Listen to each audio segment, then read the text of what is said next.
하실 수도 있을 것 같은데, 네, 그렇습니다. 우리는 돌아가야 산다. 누구에게로 돌아가야 되는지는 이미 답이 정해져 있잖아요. 그래도 그 답이 정해져 있지만 그 답을 왜 돌아가야 되는지를 한번 생각하면서 은혜의 말씀을 나누고자 합니다. 네, 성경은 그렇죠. 찬양이나 말씀이나 찬송가 수많은 그런 목회자의 설교 중에 빠짐없이 거의 등장하는 것은 사는 이야기와 죽는 이야기. 사느냐 죽느냐, 이것이 문제로다. 그래서 명대사죠. 햄릿에 나오는 것인가요? 네, 그렇습니다. 사느냐 죽느냐, 죽느냐 사느냐의 문제. 교회에서는 어쩔 수 없이 이걸 다룰 수밖에 없습니다. 왜냐하면 그만큼 중요한 것이니까. 자, 그리고 죽느냐 사느냐, 사느냐 죽느냐의 문제를 다루는 것은 어떤 삶이냐면 결국 존재론적인 삶에 대한 문제를 다루고 있는 것이라고 할 수 있습니다. 존재한다. 존재하기 때문에 우리가 사느냐 죽느냐라는 것들을 고민을 하는 것입니다. 근데 어떻게 죽느냐, 어떻게 사느냐, 그것도 중요하죠. 어차피 사는 것도 마찬가지고 죽는 것도 마찬가지인데 어떻게 살고 어떻게 죽을 것이냐 라는 것을 마음속에 한번 생각해 보면서 살아가는 것도 중요하지 않습니까? 아직 새파랗게 이빨 청춘의 나이 때는 죽는 소리만 들어도 마음이 무겁고 부담스러워요. 그런데 어느 정도 나이가 50대, 60대, 70대 그 이상 되어지면 늘 하루 중에도 오히려 산다라기보다는 죽음에 대한 생각들을 많이 하게 되어지는 것 같습니다. 근데 이것이 결코 나쁜 일은 아니거든요. 왜? 죽음을 염두에 두면서 사는 거거든요. 내 인생이 어떤 죽음을 맞이할 것인가, 어떻게 마무리를 잘할 것인가로 우리가 시안에서 생각해 볼 수 있는 이야기니까 늘 나이를 드신 분은 내가 어떻게 죽을 것인가, 나이가 좀 젊은 사람은 내가 어떻게 살 것인가, 이것을 조금 더 고민하면서 살아가는 것이 삶의 지혜라고 할 수 있습니다. 자, 어찌 되었든 간에 근데 우리는 존재론적인 삶, 그런 삶을 염두에 두면서 살아가는 것이 감사한 일이 넘칠 수 있습니다. 왜냐하면 다른 삶은 내가 더 많이 치장하고 더 많이 가지고 더 많은 것 누려야 되고 이런 것들이 염두에 두면서 살아가지만은 존재론적인 삶은 내게 남들처럼 가지고 있는 것이 없다 할지라도 감사할 수 있는 마음을 갖게 하거든요. 나는 하나님 한 분만으로도 족합니다. 이와 같은 고백을 할 수 있었던 것도 존재론적인 삶을 살고 있기 때문에 가능하거든요. 저 사람은 정말 부자예요. 저 사람은 늘 건강하고 저 사람은 늘 뭔가 다 행복해 보여. 그럼에도 그것을 부러워하지 않아요.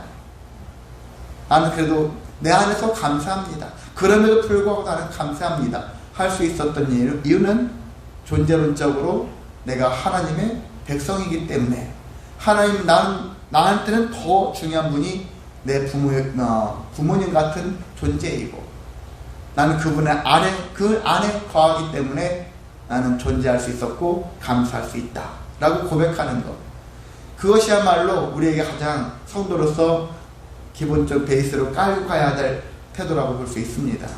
그래서 겉에 드러난 모습만을 가지고서 신앙생활하고 남과 비교하면서 신앙생활하는 것은 신앙의 성장이 나아갈 수 없어요. 열매를 맺힐 수가 없습니다. 내가 왜 태어났을까? 내가 왜 살아야 될까? 어떻게 살아야 될까? 무엇을 위해 살아야 될까? 무엇을 어떻게 죽어야 될까? 이런 마음들을 품고 그것을 하나님의 뜻을, 하나님의 말씀을 비추어서 접목하면서 살아가는 삶이 가장 가치 있고 은혜로운 삶이 될 수 있습니다. 그래서 이미 답이 나와 있다겠죠. 그래서 우리가 이와 같은 삶을 살기 위해서는 주님과 함께 살아야 될 것이고, 이와 같은 삶을 계속 살기 위해서는 날마다 돌아가는 삶을 살아야 한다는 것입니다. 주님께 돌아간다는 삶의 의미는 한편의 마음 어떤 거냐면요, 회개 마음도 포함되는 것입니다. 내가 이렇게 살았더니 이게 잘못된 삶이었구나. 그럼 그 길을 멈추고 돌아가는 거예요. 주님께로 돌아가는 것입니다. 회개함으로 인하여 돌아가는 것이죠. 그래서 회개가 전제가 되어지는 것입니다. 돌아갈 때 그냥 무턱대고 돌아가는 것이 아니라 나 자신을 한번 돌아보면서 회개하면서 그래서 제대로 된 길로 돌아가야겠구나. 돌아가는 길이 누구에게 갑니까? 주님께로 가는 것이 가장 제대로 된 길로 나아가는 삶이다 라는 것을 기억하시기를 원합니다. 그런데 많은 사람들이 주님의 길로 가지 않고 새로운 것을 찾아서 계속 새롭게 늘 새로운 것. 여러분도 자동차를 보면 아니면 휴대폰을 보면 날마다 몇 달 후에 새로운 제품들이 계속 나오잖아. 왜 그러겠습니까? 사람들이 새로운 것을 추구하니까 그래. 새로운 것들을 사실 크게 바뀐 거 없어요. 우리가 막 눈에 띄게 전혀 혁신적인 그런 게 아닌데도 불구하고 새로운 거 바뀌면서 가격도 올라가죠. 그런 건데 사람들은 그래서 또 심리적으로 새로운 것을 추구해요. 새로운 것 계속 새로운 것. 야, 그 구닥다리야. 새로운 것이 더 좋아. 새로운 것을 추구하는 인생이 우리 안에 있거든요. 늘 새로운 것. 그 새로운 것을 찾아서 새로운 것을 찾다 보면 새로운 삶을 살 것이야 하는 이런 기대치가 있어서 그 길로 나아가려고 하는데 성경은 뭐라고 하고 있습니까? 우리한테 해 아래 새 것이 있습니까? 없습니다. 성경은 그랬거든요. 해 아래 새 것이 없나니. 그래요. 우리가 봤을 때는 그냥 제가 말씀드린 건축 양식이라든지 뭐니 본인이 수많은 것들이 계속 새롭게 바뀌어지는 건 사실입니다. 그런데 본질적인 의미로 존재론적인 의미로 접근하면은 하나도 새로운 것이 없다라는 것입니다. 사람들이 새 것이야 라고 생각하지만 그 머릿속에서만 새 것이다 라는 생각을 하는 의식을 하는 것 뿐이에요.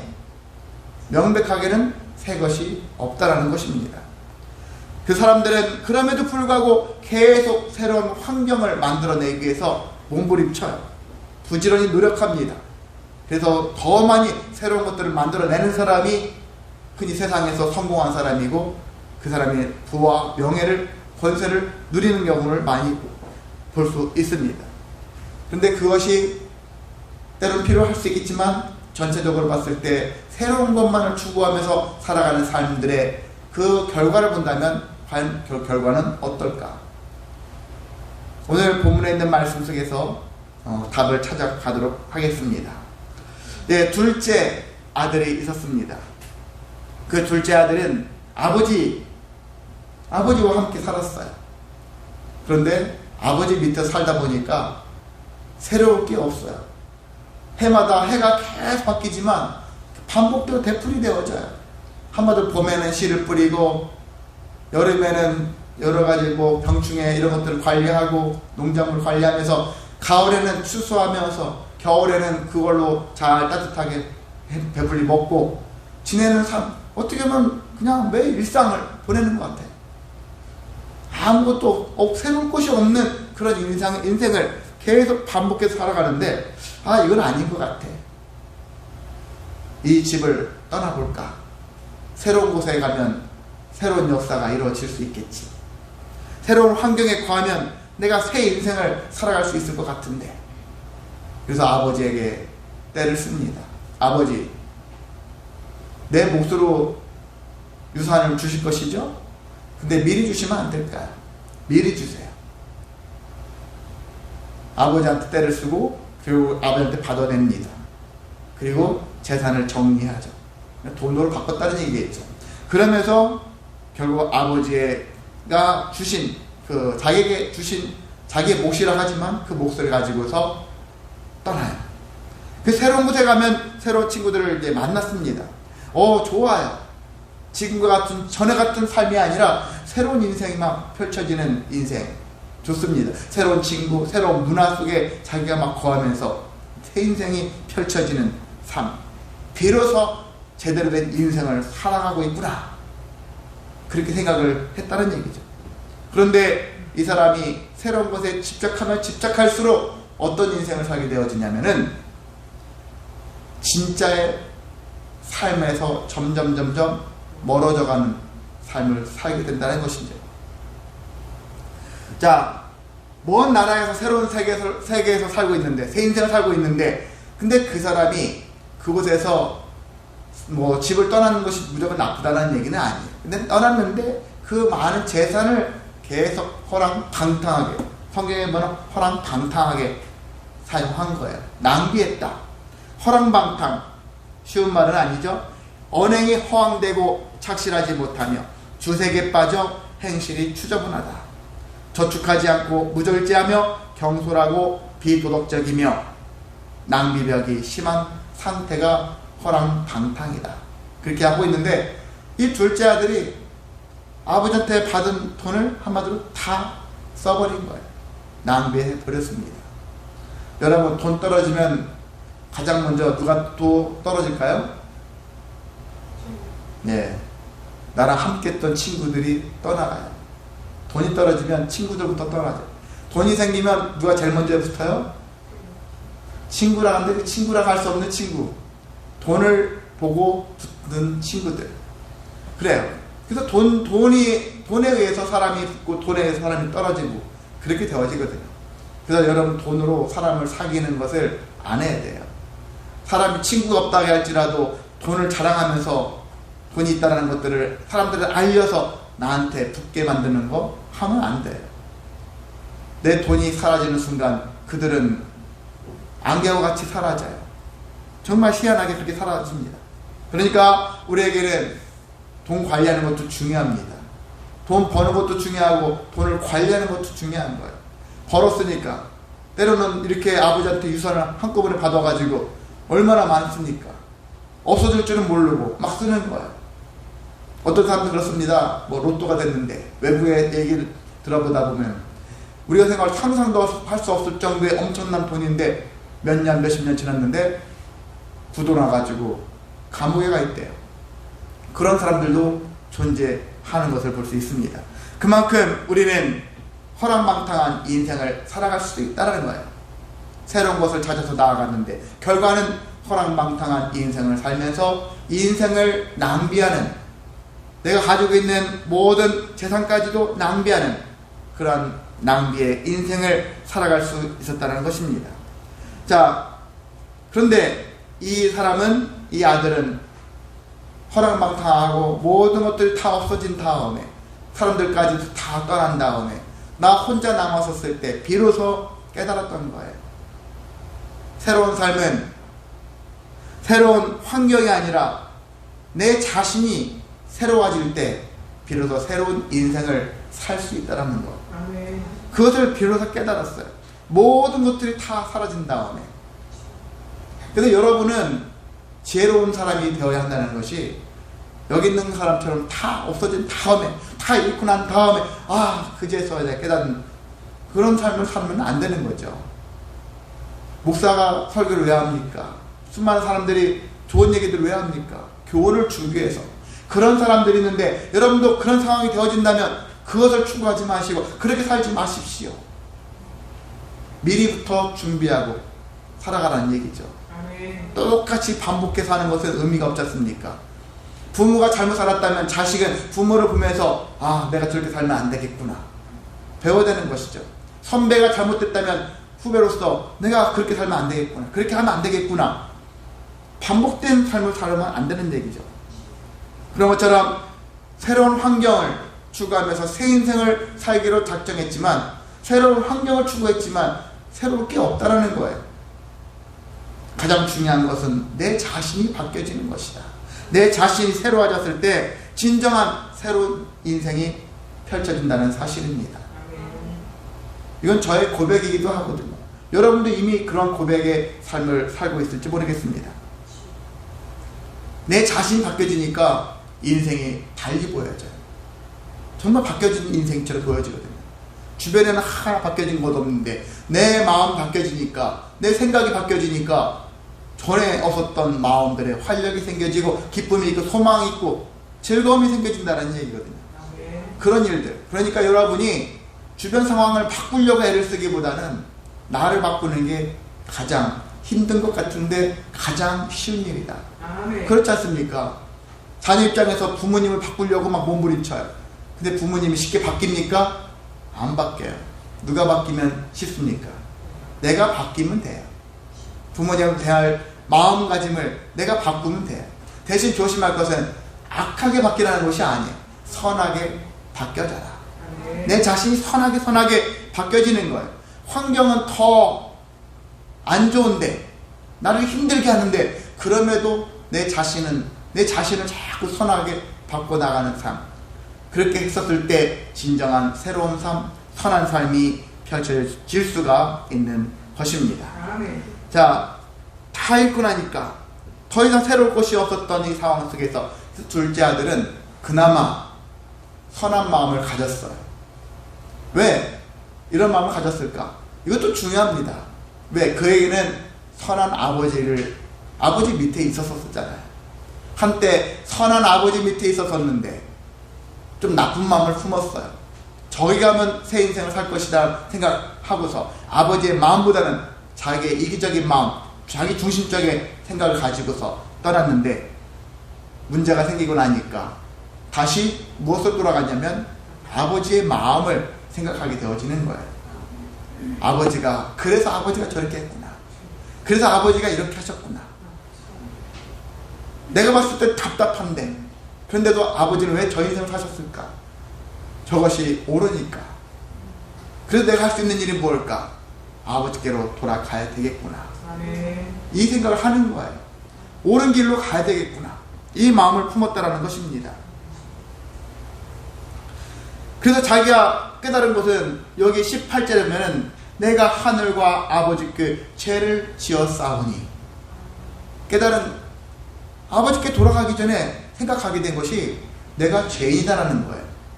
하나님 보시기에도 죄인이고, 아버지께 보시기에도 죄인이고, 모든 상황을 다 돌아봐도 내가 죄인의 삶을 살았을 뿐이구나. 이것을 고백하고 있는 것을 볼 수 있습니다. 그리고 또 한 가지는 내가 아버지의 품꾼으로 사는 것도 족하구나. 그전에는 내가 아버지의 아들이라는 사실이 별로 중요하지 않았어요. 하필이면 내가 이 집안에 태어나가지고 이 답답한 집안에 살고 있을까, 이런 생각만 했을지도 모르겠어요. 그런데 나가서 나중에 다 돈도 떨어지고, 돼지를 치다가 돼지 먹는 쥐업 열매나 그것으로 배를 채우고 정말 싼 거지처럼 살아가고 있는 자기 자신의 모습을 보면서 비로소 깨달았던 거예요. 아버지의 아들이라는 사실이 참 귀한 자리구나. 부모님의 딸이라는 것들이 귀하다는 것이거든요. 부모님의 자식이라는 사실이 귀한 일이다. 사람들은 누구의 자식이라는 것이 부끄럽다고 생각을 많이 해요. 저도 그랬던 적이 있었고, 여러분도 그런 적이 있을지도 모르겠습니다. 누구나가 청소년 때는 그런 생각을 할지도 몰라요. 그런데 돌아보면 내가 그래도 이 부모님의 자식이라는 사실들이 참 중요하다는 거예요. 귀한 일이었구나.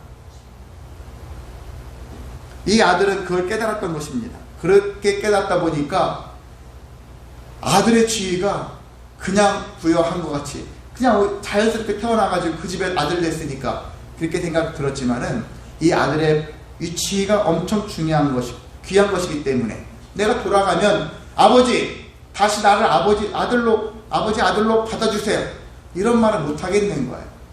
귀하고 귀한 그 직위를, 그 위치를 내가 찾는데 입이 떨어지지 않는 거예요. 그럼 내가 무엇으로 고백하겠습니까? 아버지에는 수많은 품꾼들이 있는데 그 품꾼 중에 하나로 저를 대해주세요, 이렇게 얘기를 해야 되겠다. 불쌍하게 여기려고 하는 마음으로 가는 게 아니에요. 이 아들은 다 한마디로 망한 다음에, 부도난 다음에 지금 마음의 심령이 다 무너졌죠. 근데 아버지를 생각하면서 정말 내가 아버지의 아들이라는 사실이 얼마나 중요했다는 것들을 깨달으면서 이제 감히 아버지께, 죄인이 어떻게 다 요구하겠습니까? 요구 못하니까 좀 양보해서 내려놓고 품꾼의 하나로 봐달라, 이렇게 얘기를 해야 되겠다. 그것만으로도 나는 족하다. 왜? 아버지에게 속하여 있으니까. 그래도 아버지께 속한 자로서 내가 존재하니까 그것만으로도 감사하다. 세상에 속하지 않고 새로운 환경에 속하지 않고 내가 익숙했던 그리고 나를 잘 아시는 그 아버지 밑에 품꾼의 하나로 사는 것조차도 나는 감사하다. 이 마음을 이 둘째 아들이 생각을 했고, 그래서 아버지께로 갔어요. 그리고 아버지를 만났죠. 아버지는 둘째 아들을 혼내지 않았죠. 측은히 여기고 불쌍히 여겼어요. 긍휼을 베풀었습니다. 그리고 정말 마을 잔치를 열었어요. 이 아들 하나 때문에 최고로 대우를 했습니다. 그러면서 아버지는 죽었다가 다시 살아난 이 아들, 그래서 내가 잔치를 하는 이유를 그렇게 얘기한 거예요. 내 아들은 죽었다가 다시 살아났다. 그리고 잃었다가 다시 얻었기 때문에 이 잔치를 하는 것이 마땅하다. 사람들한테 얘기를 하죠. 그 얘기를 하니까 사람들이 긍정하고 함께 즐거워하고 그 아들을 환영한 이야기가 오늘 본문에 있는 내용이라고 할 수 있습니다. 자, 우리는 이 둘째 아들의 행위를 생각해 봅니다. 우리가 그와 같은 일, 이 둘째 아들은 진짜 탕자네. 어떻게 이런 아들이 있지? 참 혀를 차는 생각을 하고 있지만, 저와 여러분도 사실상은 돌아온 탕자와 같은 그런 인생을 살았던 적이 분명히 있을 거라고 생각이 듭니다. 이 사람보다는 내가 덜 할 수 있어요. 그렇다 할지라도 모양은 비슷해요. 그렇잖아요. 규모는 이 사람이 훨씬 크죠.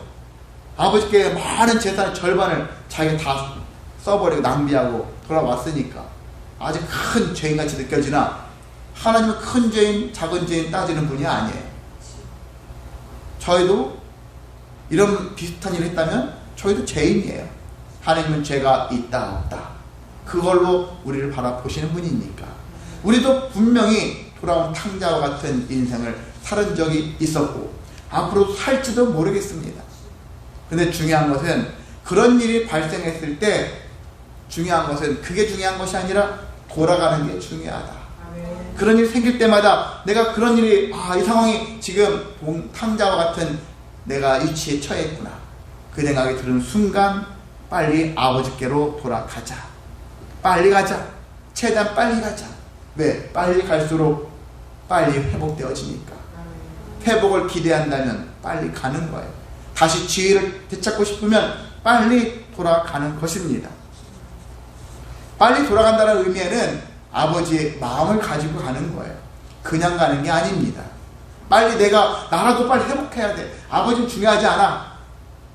처음부터 아버지를 잊고 떠났는데 돌아갈 때도 내가 이 상황이 뭐야 이거 거지 같은 인생 하면서 아버지께 가가지고 아버지한테 땡때를 떠가지고 또 나의 이기적인 마음을 드러내면서 가는 마음이 아니에요.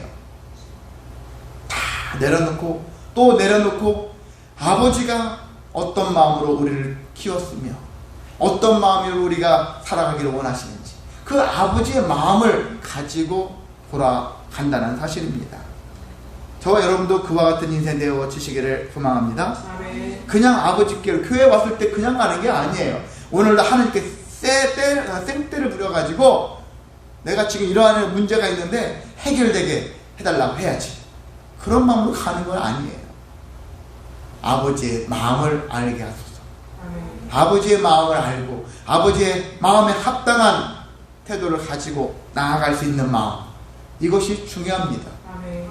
아버지의 마음을, 하나님은 우리의 마음을 아시는 거예요. 이미 알고 계십니다.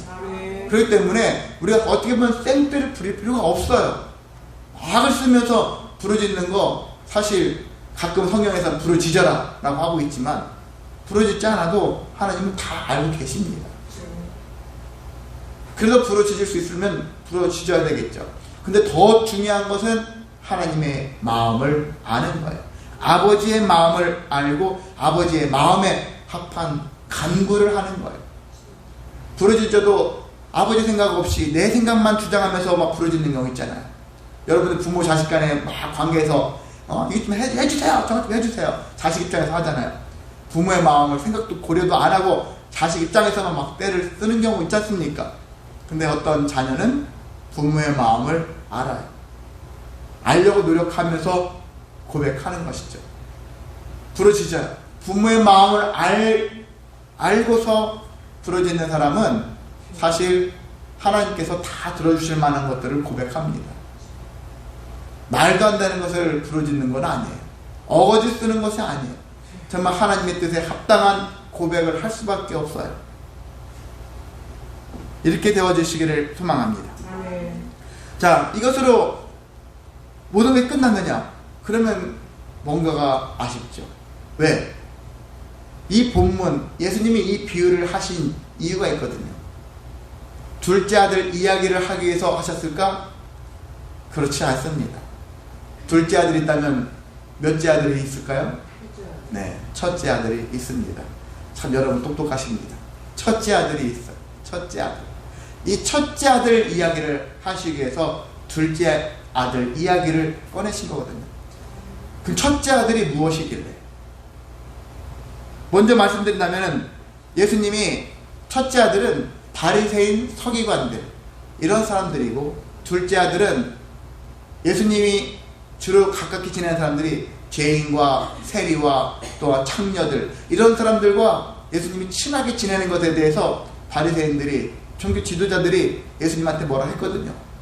저 사람은 맨날 만나는 사람들이 그런 사람들이에요. 죄인들만 만나. 우리는 의인들만 만나는데, 우리 착하고 거룩한 사람들만 만나는데, 저 사람은 정말 천한 사람들만 만나. 이렇게 생각하는 거예요. 그러니까 예수님이 그 얘기를 듣고서 종교 지도자들, 바리새인들, 서기관 이런 사람들한테 이 비유를 하시는 거예요. 그 비유가 누구에게 초점이 맞춰져 있습니까? 둘째 아들은 하나의 과정이고, 결론 첫째 아들. 지금 첫째 아들을 볼까요? 본문의 말씀에 본다면은 첫째 아들이 일하다가 돌아오다 보니까 막 동네에서 잔치가 벌어져요. 그래서 이게 무슨 일인가 했더니 당신의 동생이 돌아왔대요. 사람들이 알려줘요. 근데 이 첫째 아들이 그래? 하면서 달려갔을까요? 안 그랬어요. 아버지가 원망스러워요. 만족스럽지 않고 마땅치 않아요. 못마땅해 합니다. 아버지가 원망스러워요. 아니, 나는 여기서 평생 아버지 시킨 대로만 했을 뿐인데, 이게 나는 그래 나에 대해서 나를 위해서는 해준 것이 없으면서 저 탕자가 한 일이 뭔데요? 왜 저 사람을, 쟤를 위해서는, 여기 보면은 내 동생을 위해서는 이런 말 안 써요. 아버지의 아들이라는 말 써요. 내 동생인 것도 싫은 거예요. 아버지의 아들을, 이 아들은 하면서 아버지 아들이라고 얘기합니다. 내 아들이라고, 내 동생이란 말도 안 해. 그만큼 내 동생 생각하면 지긋지긋하고 징글징글하고 정말 함께하고 싶지 않은 그런 존재예요. 거리가 확 느껴지죠? 그런 마음을 가지고 있는데, 이런 마음을 가지고 남들은 다 기뻐하는데 혼자만 인상 쓰고 있습니다. 분노로 가득 차고 있는 모습을 보여주고 있습니다. 예수님이 왜 이런 비유를 했을까? 첫째 아들, 바리새인 종교 지도자들 이런 사람들에 대해서, 이 사람들은 겉으로 봤을 때는 참 모범생들 같아요. 모범생들. 아무 문제가 없는 정말 존경할 만한 그런 사람들로 생각이 들 수 있습니다. 그런데 이 사람들은 어떤 사람들이냐? 둘째 아들이 집 나갔다가 돌아온 탕자라면은, 이 첫째 아들은 집은 나가지 않았지만 집 안에 있는 집안의 탕자라는 것입니다. 집안의 탕자예요. 집안의 탕자. 근데 이 사람 왜 그러냐면은 무감각해요. 감각이 없어요. 공감 능력이 없다라는 거예요. 내 동생이 죽을 고생하다가 어쨌든 간에 자기 죄지만 돌아왔으면 동생을 먼저 안아주고 돌봐주고, 나중에 혼낼 때 혼내더라도 형으로서 따끔하게 혼낼지라도 먼저 안아주고 포용해주고 하는 마음이 있어야 되지 않겠습니까? 근데 그런 마음이 없는 거예요. 일종의 소시오패스적인 나르시스트 같은 그런 존재들이 세상에 가면 갈수록 많아진대요.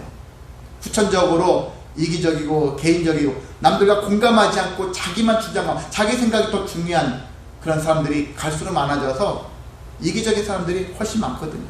이런 자와 같은 모습을 보여주고 있고요. 그리고 이런 사람들의 가장 큰 특징은 자기의가 강하다라는 거예요. 왜? 나는 저 사람들에 비해서 일주일에 며칠을 금식하고 날마다 시간을 지켜서 기도하고 그리고 10의 1도 끊임없이 막 계속해서 잘 지키고 남들이 봤을 때 흠이 없게끔 자기 인생을 살아오면서 그 성실하게 살아왔다고 믿으니까 자기 의가 충만해요.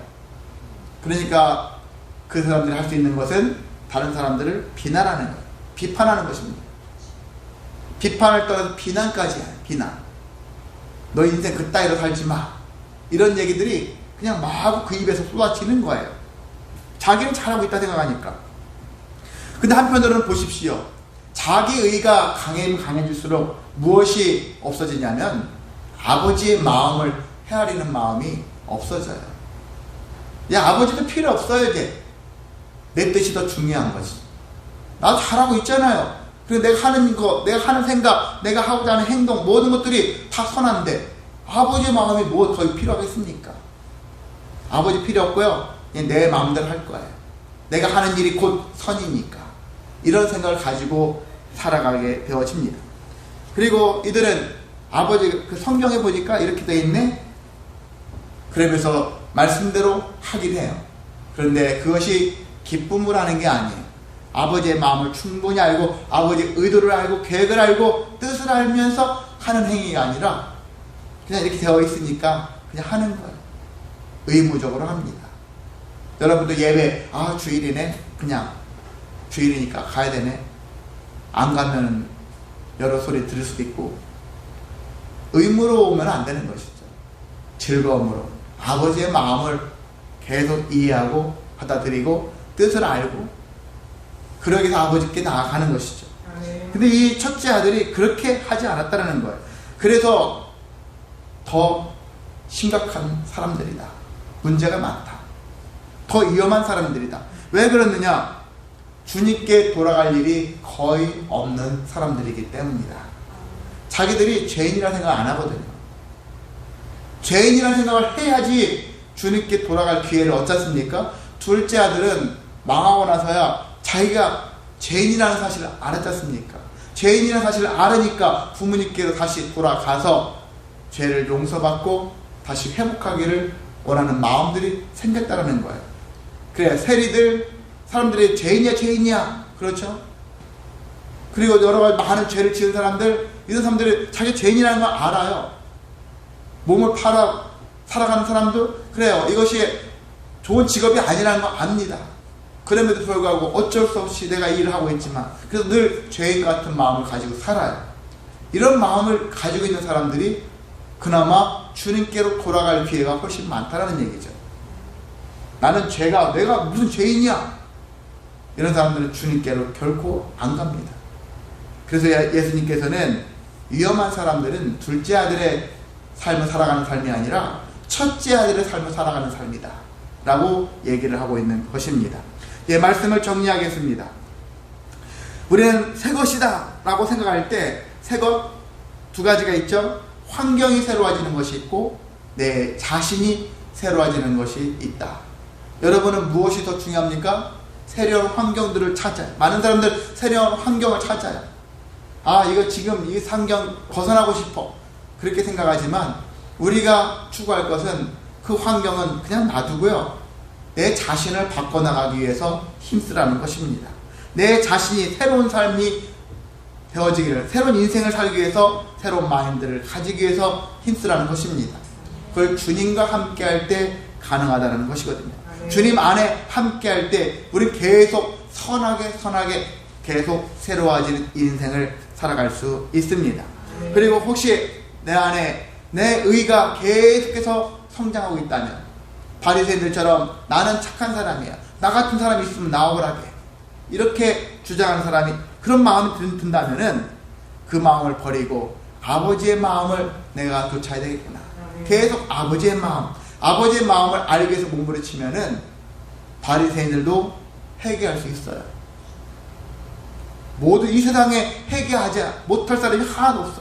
다 아버지의 마음, 하나님의 마음을 알게 되어지면 하나님께로 돌아가야 되겠구나. 하나님과 함께 해야 되겠구나.